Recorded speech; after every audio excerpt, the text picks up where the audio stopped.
रहीम यारहा तहसील reporter Prince Asghar Canara. खबर शामिल करते हैं जामपुर से। सलाना उर्स मुबारक आस्ताना आलिया पीर सैयद नूर शाह बुखारी पीर सैयद इमाम शाह बुखारी जामपुर नहायत अदब और अकीदत से मनाया गया।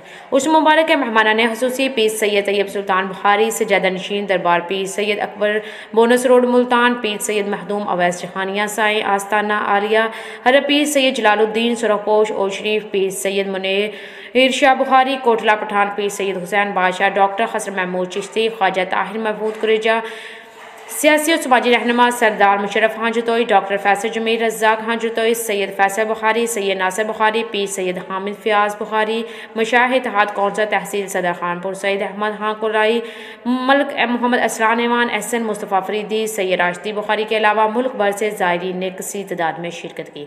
उस मुबारक का आगाज़ कुरान पाक की तिलावत से हुआ। इसके अलावा मरूफ नात खान ने हज़रत मोहम्मद मुस्तफ़ा की शान में नात का नजराना पेश किया और कवाल खान ने कवाली से महफिल में समा पैदा कर दिया और बाद में उस मुबारक पर आने वाले ज़ायरीन का शुक्रिया भी अदा किया गया।